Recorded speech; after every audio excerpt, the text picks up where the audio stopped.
Assalamualaikum warahmatullahi wabarakatuh. Berikut ini adalah kisah wafatnya Nabi Daud yang diselewengkan oleh Bani Israel. Wafatnya Nabi Daud alaihi wasallam adalah salah satu dari banyak kisah para nabi dan rasul yang banyak hikmah dan pelajaran. Allah Subhanahu wa Ta'ala memperlihatkan kebesarannya menjelang wafatnya Nabiullah Daud. Nabiullah Daud adalah seorang rasul pilihan bagi Bani Israel yang diberi kitab Zabur.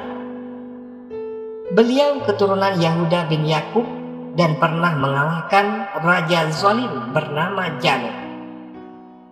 Ketika wafat, beliau dimakamkan di Baitul Maqdis, Palestina, dan kerajaannya digantikan putranya Nabi Sulaiman. Namanya disebut sebanyak 16 kali dalam Al-Quran. Seorang guru besar Universitas Islam Yordania, Syekh Umar Sulaiman Al-Ashqar, mengulas tindakan penyelewengan ahli sejarah Bani Israel terkait kisah wafatnya Nabi Daud alaihi wasallam. Dalam kitabnya Kisah-Kisah Sahih seputar para nabi dan rasul, Syekh Umar menceritakan kisah wafat Nabiullah Daud yang menukil salah satu hadis Nabi yang diriwayatkan Imam Ahmad dalam musnadnya.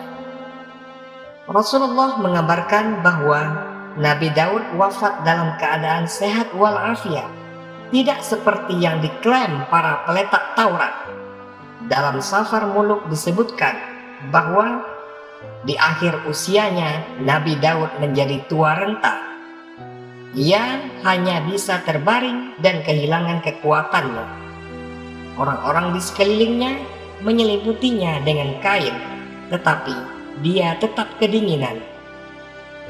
Lalu mereka menghadirkan seorang wanita cantik dalam pelukannya supaya Nabi Daud merasa hangat.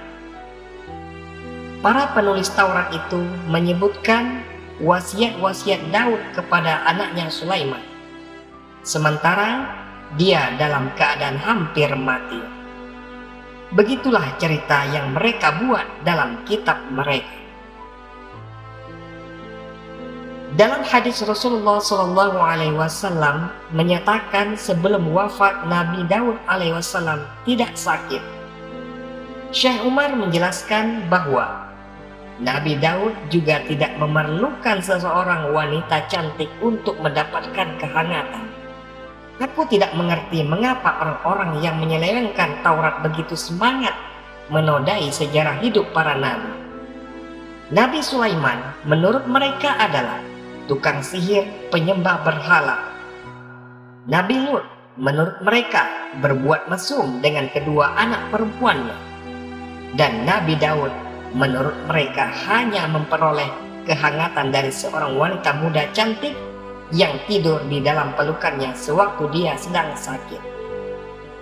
Seolah-olah tidak ada cara lain melawan kedinginan bagi Raja Agung ini kecuali cara itu. Nabi Daud alaihissalam tidak tua, tidak kehilangan kekuatannya, dan tidak sakit, jelas Syekh Umar. Pada hari itu, Nabi Daud meninggalkan rumahnya sebagaimana yang dia lakukan setiap hari.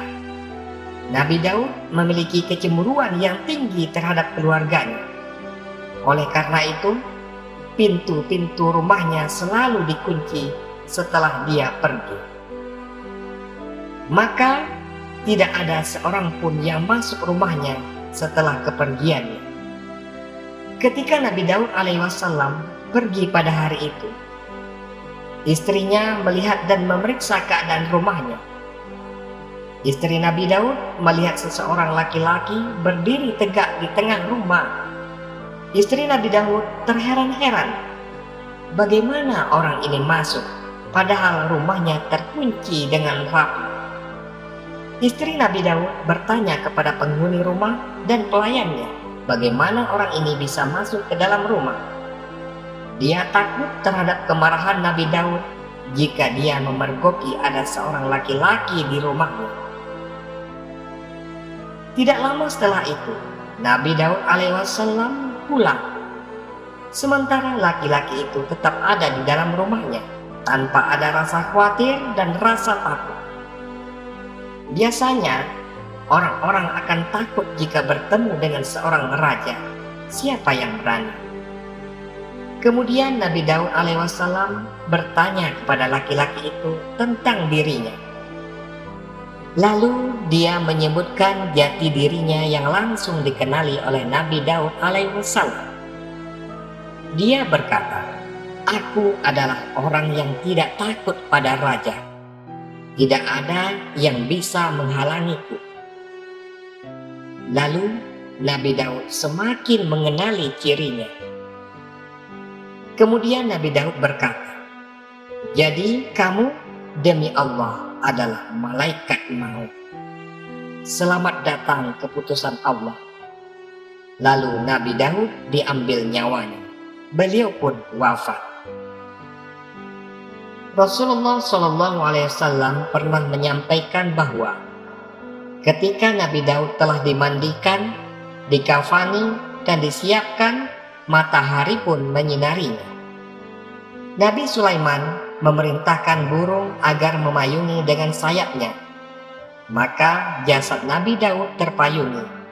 Begitu pula para pengantarnya, sehingga matahari tidak berhasil menyusupkan sinarnya kepada para pengantar.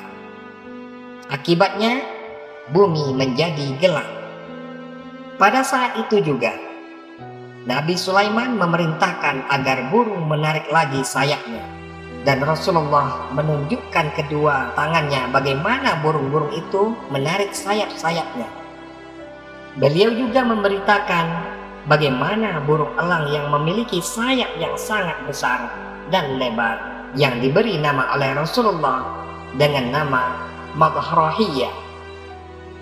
Burung elang ini mengungguli burung-burung lain saat memayungi Nabi Daud pada hari itu.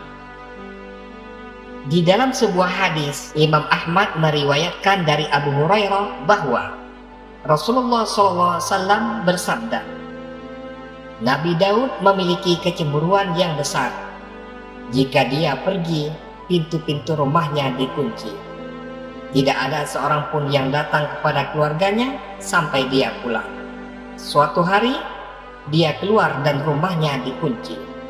Maka datanglah istrinya untuk meneliti rumah. Ternyata ada seorang laki-laki yang berdiri di tengah rumah. Dia berkata kepada orang-orang yang ada di dalam rumah, "Dari mana orang ini masuk ke dalam rumah? Padahal ia terkunci." "Demi Allah, kamu akan ditangkap oleh Nabi Daud." Nabi Daud pulang sementara laki-laki itu tetap berdiri di tengah rumah. Nabi Daud bertanya, "Siapa kamu?" Orang itu menjawab, "Aku adalah orang yang tidak takut kepada raja. Tidak ada sesuatu pun yang bisa menolakku." Nabi Daud berkata, "Demi Allah, kamu adalah malaikat maut. Selamat datang kepada perintah Allah." Maka Nabi Daud alaihissalam berlari kecil di tempat nyawanya dicabut. Ketika urusan Nabi Daud alaihissalam telah selesai, matahari pun terbit. Nabi Sulaiman berkata kepada burung, "Naungilah Nabi Daud." Maka ia menaunginya sehingga bumi menjadi gelap bagi keduanya. Sulaiman berkata kepadanya, "Tariklah sayapmu satu persatu." Abu Hurairah berkata bahwa Rasulullah SAW menunjukkan bagaimana burung itu melakukannya, dan Rasul Allah Nabi Daud diambil, sementara pada hari itu yang lebih dominan memberi naungan adalah elang yang bersayap lebar. Hadis ini diriwayatkan oleh Imam Ahmad dalam Musnadnya. Demikianlah kisah singkat Nabi Daud ketika dia wafat. Semoga kisah ini memberikan pemahaman dan pelajaran buat kita semua. Amin. Assalamualaikum warahmatullahi wabarakatuh.